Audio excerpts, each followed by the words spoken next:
एक गांव में गरीब किसान रहता था। वह और उसकी पत्नी दोनों दिन भर मेहनत करके मुश्किल से अपने लिए दिन का खाना जुटा पाते थे।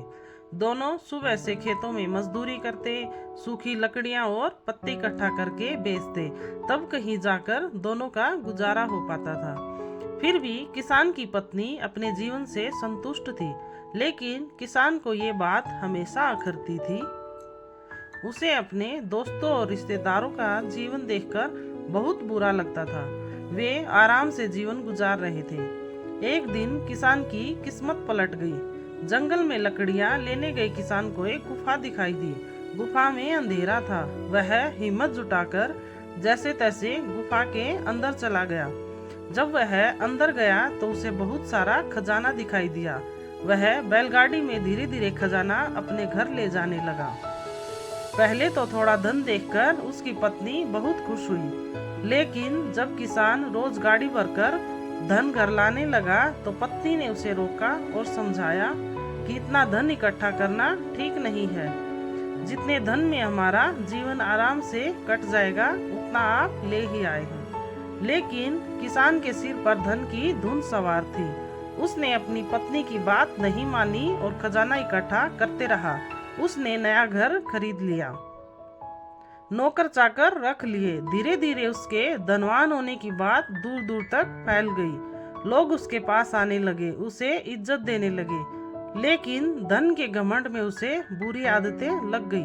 वह अय्याशी करने लगा। अय्याशी की आदत के कारण उसकी पत्नी उसे छोड़कर चली गई। किसान अब नगर का अमीर आदमी बन चुका था। उसे अपनी पत्नी के जाने का जरा भी दुख नहीं था।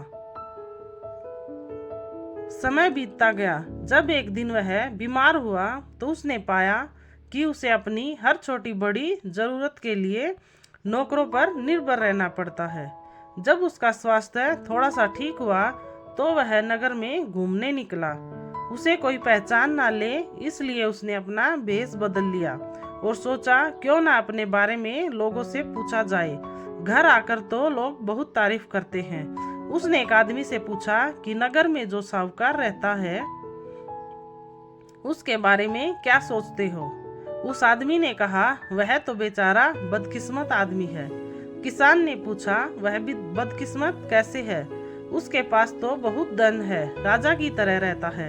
वो आदमी बोला, भाई जब वो गरीब था तो उसकी पत्नी उसके साथ रहती थी।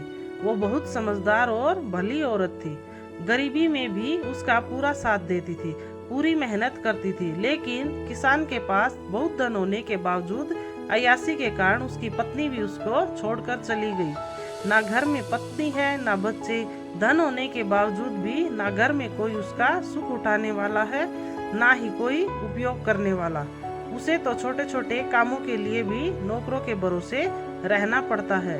जब पैसा नहीं था तो पत्नी साथ देने के लिए थी, लेकिन जब पैसा है तो पत्नी चली गई। ऐसा आदमी बदकिस्मत ही तो है।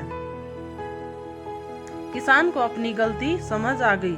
वह तुरंत अपनी पत्नी के घर पहुंचा और उससे माफी मांगकर कहने लगा कि वह वादा करता है कि वह सारा धन दान कर देगा, और उसे अपने घर ले आया। फिर जितना धन उन्हें जीवन यापन करने के लिए जरूरी था उतना रखकर शेष सब गरीबों को दान कर दिया।